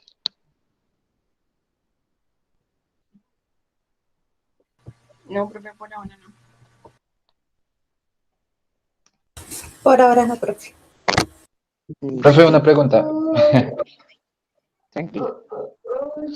Cuando entonces se encuentran pseudomonas, ¿significa que hay una recontaminación, pero a nivel de coliformes fecales o otro tipo de contaminación, incluyendo también los Otra coliformes fecales? contaminación, sí. Las pseudomonas son un grupo de enterobacterias. Ahí sí encontramos la salmonela, la shigella, la leptospira. Ellos me indican que pues puede haber una contaminación fecal, pero también puede haber una contaminación por otros riesgos. Ejemplo, en un agua de piscina, cuando alguien, pues no es que haya defecado, pero con la orina, hay personas que pueden tener pseudomonas ahí. Esa pseudomona puede que a uno que tiene un buen estado de salud no le pase nada, pero una persona con un sistema inmunológico bajito sí la puede llegar a infectar y dañarle los riñones. Entonces, lo que me indica no es solamente contaminación fecal, puede ser otro tipo de contaminación, pero la base de eso es que hay una recontaminación. Aparte de que se había hecho un tratamiento, fácilmente se pudo deteriorar con, con orina o con un mismo suelo que estuviera ahí cercano, la pudo haber contaminado. Vale, profe, muchísimas gracias. Vale. Vale, muchachos, les cuento entonces el trabajo para hacer corte. Aquí me faltan las otras dos temáticas que les había hablado, agua, suelo y aire. Vamos a trabajar entonces los lunes igual. Vamos a hacer esta parte teórica de estas tres temáticas que nos quedan. Y los días jueves vamos a hacer como un trabajo de estudio de caso, pues debido a que nos faltan realmente dos prácticas de laboratorio y las dos sí hay que utilizar material pues que está en esos espacios en el laboratorio. Entonces por eso no conseguí la forma de poderlo hacer casero. Sin embargo, pues lo que hablamos con el profesor Miguel es que, pues por lo menos si yo continúo el próximo semestre, ustedes están bienvenidos a los laboratorios de microbiología. Esperamos dar un espacio por lo menos de 20 a 30 minutos al finalizar las clases para que ustedes puedan ingresar y vivenciar cómo serían esas prácticas de una filtración de agua y la parte de la identificación de la demanda biológica de oxígeno, es decir, de DBO, y lo que nos faltó, que fue la parte de interacciones, propiedades bioquímicas y los resultados de las condiciones ambientales. Es decir, que si ustedes el próximo semestre quieren asistir a las prácticas de laboratorio, bienvenidos son. Con eso, pues van a mejorar esa parte, esas competencias que deberían adquirir. Pues que estoy intentando que con la práctica que estamos haciendo ahorita de la columna de Winogrodsky, pues podamos tener algunas competencias de las que tenían que adquirir, pero pues obviamente faltan algunas y pues la idea es que las puedan seguir el próximo semestre. Pues obviamente no tendrían que ser informe de eso, más es como el acompañamiento y que puedan vivenciar cómo se hace el montaje y la lectura de resultados. Entonces, de tal manera, los días jueves vamos a hacer la explicación de cómo serían sus montajes de las dos prácticas que nos hacen falta de laboratorio. El día jueves, recuerden que la idea es que ustedes me hagan un pequeño resumen de cómo va su columna. Entonces, por lo menos 1 o 2 personas por grupo me explican cómo va su columna, si quieren con una pequeña presentación con fotos, en un video chiquito nos cuentan cómo va el video para podernos retroalimentar. Por ejemplo, ver que alguna columna no ha arrancado, entre todos pensemos qué es lo que está pasando, o ver cómo una ya está evolucionando y qué cambios ha tenido. Y lo siguiente es que vamos a hacer estudios de caso. Entonces, para eso es importante que ustedes traigan leídos unos artículos, más la información que yo les dé en la clase del lunes, pues el jueves yo les doy un caso, les doy un espacio para que pues por internet se reúnan en sus grupos, lo resuelvan y por lo menos unos 30 minutos antes de finalizar la clase nos volvemos a conectar acá para hacer la solución de esos estudios, para ver qué pensó cada grupo, en qué acertaron, en qué no lo acertaron tanto, qué opciones pudieron ver, que pues que todo el tiempo estamos aprendiendo algo que yo no puedo considerar ustedes si lo hagan y pues entre todos enriquecemos este aprendizaje. Entonces esa sería como la parte de estudio de estos lunes y jueves que nos queda. Finalmente serán unas exposiciones de unos seminarios de aplicaciones de la microbiología. Esas les van a generar ustedes. La idea es que, bueno, antes de eso, ya que vino acá. Entonces, para el próximo 30 de abril, que sería la primera clase de estudio de caso, yo les subí para esta semana una lectura que se llama Indicadores microbiológicos de contaminación de las fuentes de agua. Por favor, se lo leen y el próximo 30 de abril, a partir de lo que vimos hoy y lo que vemos el próximo lunes, vamos a hacer un estudio de caso. Entonces, por favor, para que lo tengan bien leído y pues de ahí vamos a tomar muchas herramientas para esos estudios de caso. Entonces, ahora sí retomo lo de las exposiciones. En sus mismos grupos de laboratorio van a escoger cualquiera de estas 10 temáticas que he escogido como aplicaciones de la microbiología. Ustedes son 9 grupos de laboratorio, hay 10 seminarios, así que uno va a sobrar, pero por favor, que no se repitan, solamente un grupo escoge un solo tema. Entonces, por ejemplo, desarrollo de biocombustibles es cómo los microorganismos se han utilizado para la producción, por ejemplo, de etanol o de diésel, cómo los estamos utilizando. Entonces, esa sería la primera explicación. Segundo tema es la producción de bioplásticos, pero a través de ácido láctico. Entonces, cómo utilizamos ciertas sustancias de desecho para producir ácido láctico con microorganismos y a partir de ahí armar un bioplástico. La degradación enzimática de la decoloración biológica de fluentes, entonces por eso también traía a colación hoy la foto del río Medellín. Gran parte de esa decoloración la hicieron con esto, aplicándole enzimas que extraían de microorganismos para poder hacer la decoloración del río Medellín. No aplicaron el microorganismo, pero sí las enzimas que producían ellos. Siguiente tema, consorcios microbianos, que pueden ser por simbiosis, por comensalismo, por protocooperación, donde trabajan ellos en la degradación de hidrocarburos.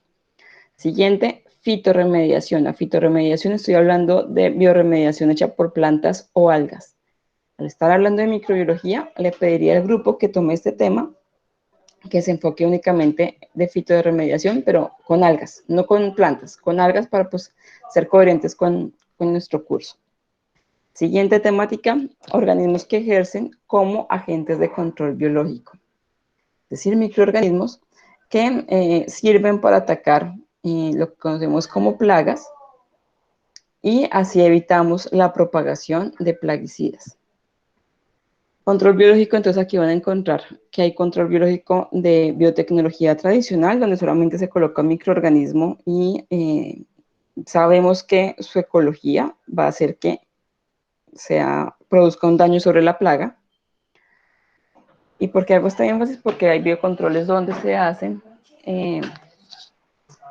con mutaciones o con cambios transgénicos. Entonces pueden hacerlo por transgénicos o un control donde simplemente es un microorganismo que puede hacer el daño sin que le hagamos una transformación a su genoma. Yo creería que si se pueden enfocar un poco más hasta ese lado, mejor, pues para que pues, estemos preparados a cómo realmente la naturaleza, sin que interferamos nosotros, puede ayudarnos a hacer el control de esas plagas. Siguiente, hongos en el proceso de bioremediación. En este caso, por favor, enfocados en los hongos. No bacterias, no protozoos, no, solamente hongos. Siguiente tema, organismos en la producción de energía. Entonces se ha visto que hay microorganismos que encontramos en ambientes anaerobios, tienen la capacidad de tomar esa materia orgánica y su metabolismo genera energía. Energía, pues obviamente no va a ser tan fuerte para mantener una casa encendida, pero sí para pequeños aparatos, para por ejemplo cargar un celular, para cargar de esos relojes actuales que son más mayor tecnología. Entonces, pues es un mecanismo que tenemos biológico para poder hacer eso. Biomarcadores que tienen que ver con microorganismos que se están utilizando en la parte farmacéutica para definir si hay una enfermedad o no. La presencia de ellos me indica que puede haber otras, muy parecido a lo que hablábamos ahorita con microorganismos de indicadores de materia fecal. Ellos hacen algo parecido, indicadores de alguna otra enfermedad. Si está presente seguramente es hay una enfermedad más grave. Y finalmente hablaríamos de los biodigestores de tratamiento anaerobio de residuos sólidos. Entonces, pues ahorita les pediría el favor que en un momentico chiquito se reúnan por WhatsApp, por teléfono, entre ustedes, su grupo de laboratorio, y escojan qué temática de estas 10 van a preparar. Apenas se termine la clase, les voy a compartir el enlace en Excel para que ahí me escriban el nombre de quién va a estar ahí, de los 4 o 5 integrantes del grupo que va a preparar ese seminario. ¿Qué debe tener ese seminario? ¿Cuáles son las condiciones? Los seminarios se van a presentar la última semana de nuestras clases, que van a ser 18 y 21 de mayo. Se van a generar esas 2 fechas. Por lo tanto, pues no se pueden generar más grupos, pues porque es el tiempo estipulado para que pasen todos en esas 2 fechas. La siguiente semana ya son parciales, entonces pues no alcanzaríamos. Grupos de 4 o 5 integrantes, que son los mismos del laboratorio, y que debe contener esa exposición. Me va a contener una parte de fundamentos, es decir, toda la teoría de esa temática, y luego dar un ejemplo de cómo se aplica esa temática en un artículo científico, o cómo hicieron los científicos para identificar ese estudio. Ejemplo, hagamos el primero, desarrollo de biocombustibles. Entonces, la parte de fundamentos, es decir, ¿qué es un biocombustible? ¿Cómo se clasifica? Por ejemplo, se clasifica en 4 generaciones que tenemos en este momento. Entonces, esas generaciones cambian dependiendo del tipo de residuo, del tipo de microorganismo que se está aplicando y pues obviamente del producto final. Entonces, sería explicar esa parte. Y leer un artículo que tenga que ver con esto, con la producción de biocombustibles por microorganismos, y explicar ese artículo. No es que ustedes me lean aquí el artículo de qué fue lo que pasó, sino lo que me interesa es que ustedes lo asimilen muy bien, no que me estén leyendo el objetivo era la metodología, no, en resumen, ellos lo que quisieran obtener era etanol a base de residuos de flores. Entonces, la materia prima, lo que utilizaron fue los tallos de tal flor, el microorganismo utilizado fue esta levadura, colocan el nombre, la metodología fue esta y el resultado fue este. Muy bien explicado, no quiero que sea la réplica de lo del artículo, sino que se vea realmente que ustedes lo integraron a sus conocimientos, que aplicaron esto del fundamento en lo que está pasando acá. Entonces, ¿cómo es etanol, profe? Entonces, esto es segunda generación debido a que es un residuo orgánico y además es una levadura lo que estoy usando. Entonces, que eso que entendieron del laboratorio lo apliquen con el fundamento. Lo que entendieron del artículo lo apliquen con el fundamento. Van a tener 15 minutos de exposición, donde la idea es que pasen todos, y al finalizar van a haber 5 minutos de preguntas. Esas preguntas las puedo hacer al azar. Entonces, a cualquiera del grupo le puedo hacer una pregunta de la temática. Puede que los 5 pasen, como pueden que solamente le pregunte a uno de ustedes acerca de la temática. Así que todos deben estar preparados. Tienen exactamente un mes. Hoy es 21 de abril. 18 y 21 de mayo. Tienen exactamente un mes para buscar fundamentos, buscar artículos científicos, integrarlos a su conocimiento. Si hay dudas, pues preguntarme. Voy a dejar más o menos 10, 15 minuticos al finalizar de cada clase para, si hay dudas de eso, poder hacer la retroalimentación. Por el Skype también poderlo hacer. Dime. Qué pena, una pregunta es que pues ya, ya hay grupos que ya escogieron el tema. No sé si tú puedas de pronto dar la opción de enviar el list. Pues ya hay grupos que, pues digamos, en mi grupo ya escogimos un tema y otro grupo quiere escoger el mismo tema. Pues ya con mi grupo como tal lo hablamos por WhatsApp y ya es el tema que nosotros escogimos. Pues no sé si se puede hacer, profe, porque pues ya hay otro grupo que ya está escogiendo el mismo tema, pues que ya nosotros en este caso escogimos inicialmente. Pero nosotros también ya lo habíamos escogido. Pero igual también Lo nosotros la hemos también por acá. escogido. Entonces, en ese caso, ¿qué podemos hacer, profe? ¿Cómo? ¿Y cuál tema tenían? Señora, ¿Qué tema habían escogido? producción de energía. Sí, creo que ese también lo hemos escogido. Organismos de producción de energía. El que escribió No, primero gana. Yo Sí, creo porque que sí, igual con mi grupo, es que preciso como la profe dijo, lo discutiéramos con los grupos del laboratorio y con mi grupo en el momento que la profesora había mencionado, lo hablamos entre todos y pues entre los 5 escogimos el mismo tema. Nosotros también entre los 5 escogimos el mismo tema, profe. Sino que es bueno, que la chica escribió por acá y nosotros escribimos por el WhatsApp. Entonces, Pero igual también mis compañeros, 2 de mis compañeros también escribieron el por eso tema a me escoger. dice, pues porque igual todos los temas que están ahí son interesantes, todos los que están ahí.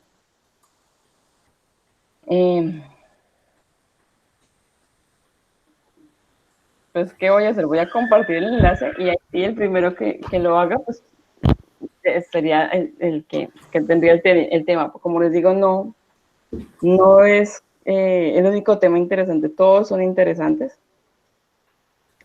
Les pediría que se haya respeto un poco cuando suba el tema, cada uno, el primero que lo haga, pues no le borre al otro.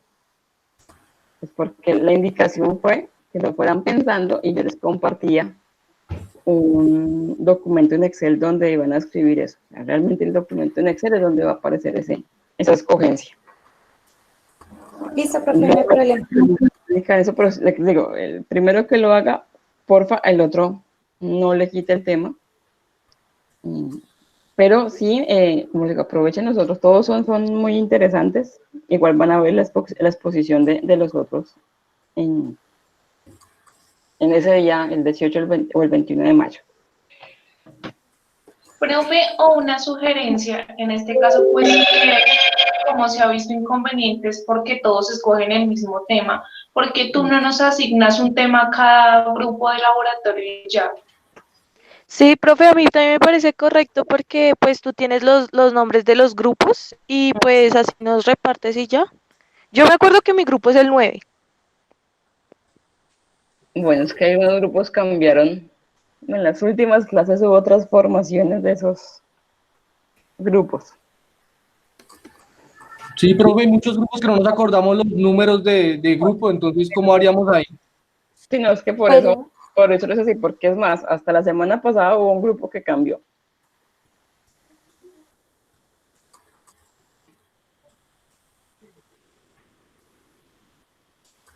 Pues voy a hacer ¿qué voy a hacer? Voy a tomar el informe del laboratorio último que me mandaron y tal cual como llegaron voy asignando el laboratorio como está ahí. O sea, el primero que me llegó va a tomar el primer seminario que aparece ahí. Es lo que voy a hacer para hacerlo más equitativo. Vale, profe. Gracias, profe. Es mejor. Por favor, Ay, Dios. los grupos que cambiaron la vez pasada, en la semana pasada, por favor, al integrante que me hicieron el favor de acoger, para que lo tengan en cuenta ahí para esto. Listo, muchachos. ¿Preguntas de este seminario? No, hasta el momento no, profe. Vale, muchachos. Profe, una pregunta, o sea, cuando tú dices, digamos, seamos concisos, digamos, por ejemplo, no sé, un ejemplo, los biodigestores.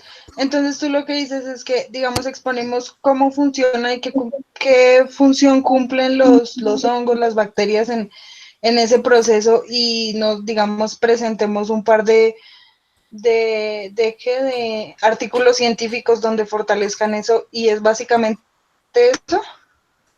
En resumen, sí. Entonces, sí, la primera parte, dando ejemplo de los biodigestores, sería explicar qué es un biodigestor, el fundamento microbiano. Entonces, se hace una degradación, en este caso anaerobia, de residuos orgánicos. Ahí hablaríamos del fundamento. Entonces la degradación, pues, de compuestos grandes, de esos biomoléculas, van a pasar a ser monómeros. Los monómeros se convierten en ácidos, ácidos hacen acetogénesis y finalmente producen gas metano. Ese es el fundamento.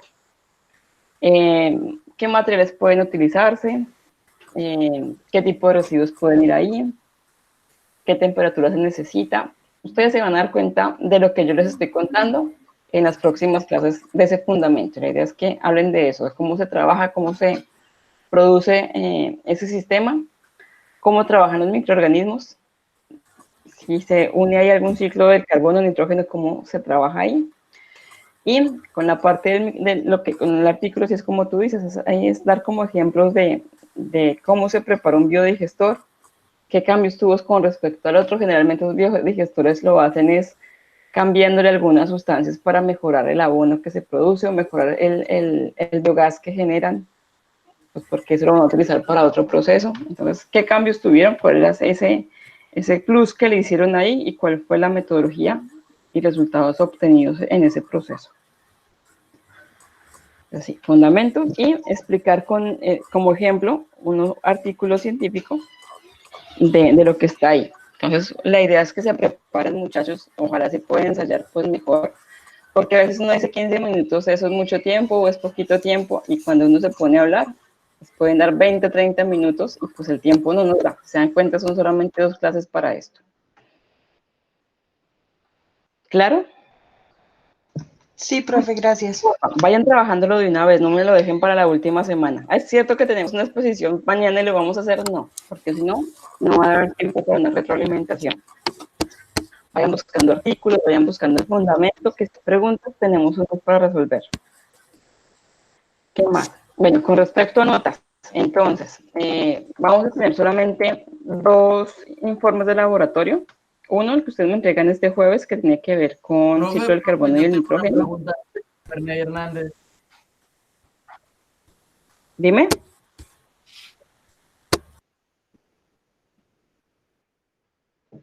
No te escucho.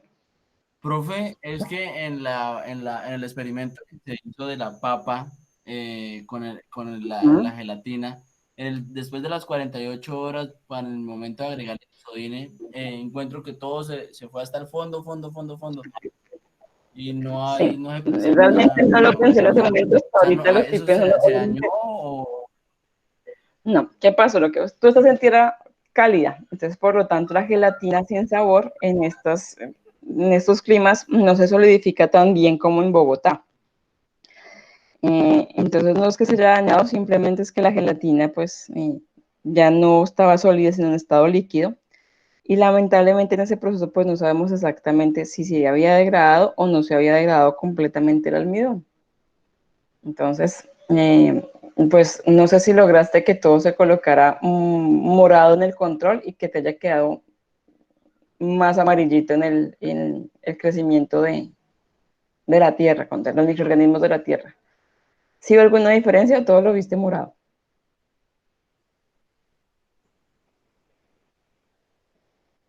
Pues, profe, a mí también me esto, pasó lo todo se mismo. convirtió en morado oscuro.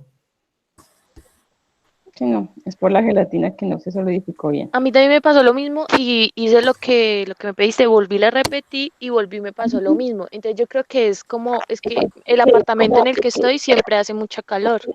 Entonces supongo que debe ser eso.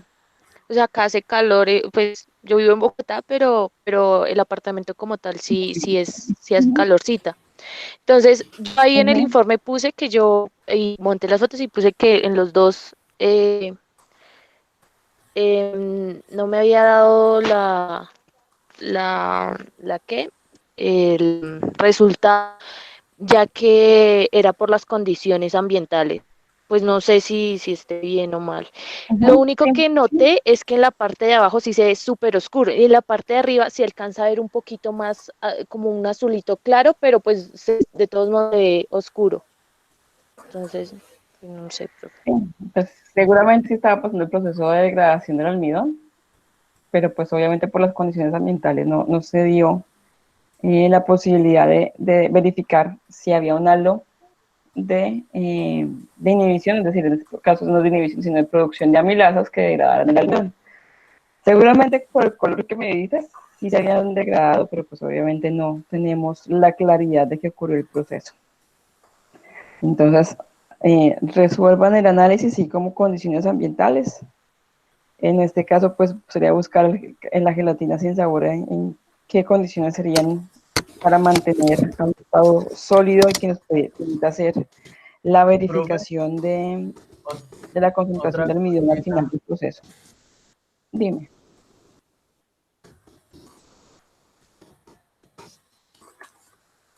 Con la columna es que yo sí tuve un error al inicio y las cáscaras de huevo no las trituré. ¿Hay algún inconveniente? O sea, yo solo las aplasté así con los dedos. No, pues de pronto se demora un poquito más el proceso, por lo que a menor superficie, más fácil la degradación. A mayor superficie, pues dan un área más grande para poderlo empezar a desarrollar. Pero digamos que si conseguiste el agua del lodo, perdón, y el agua del río, pues seguramente eso va a arrancar fácilmente también por las condiciones ambientales en las que estás. Entonces, se puede demorar un poquito en el proceso, pero igual te va a funcionar, no te preocupes. Ah, ok. Profe, yo tomé dos porque quería, preciso Ujú. ese día llovió y se estancó agua en un pozo de pescado que tenemos. Entonces yo tomé agua del pozo y tomé agua del río. Hice dos experimentos. Súper para poderlo comparar. Ahí para que ver las diferencias que hay de un ciclo al otro. Genial. Va a ser muy interesante poderlo ver el jueves. No se les olvide el jueves hacer ese resumen de cómo va su experimento, pues para que podamos ver eso. Cómo me cambia una condición en una casa, cómo me cambia teniendo ya de base lo que está ocurriendo en una finca, en nuestro campo, con esas condiciones que seguramente va a ser mucho más interesante de ver, pues porque si hay mayor cantidad de microorganismos que en el agua misma de nuestro grifo de Bogotá. Pero pues vamos a ver esos cambios. Entonces, íbamos en esto. 2 informes de laboratorio, esa columna, y el de ciclo del carbono y el nitrógeno. De estudio de casos, vamos a hacer realmente 3, pero solamente uno vamos a tomar la nota. La exposición y el parcial. Serían esas 5 notas que vamos a sacar para el tercer corte. ¿Preguntas? No, profe. Vale, muchachos. Entonces, yo creo que más tardar mañana les voy a entregar la información de los seminarios que les corresponde a cada uno por grupos, mientras pues reviso, como les digo, por secuencia quién me envió primero. Y con eso se van preparando. Si hay preguntas, si van consiguiendo información, pues el jueves lo resolvemos. Muchísimas gracias por la atención. Estamos conectados el próximo jueves. Listo, profe, muchísimas gracias. Vale, profe,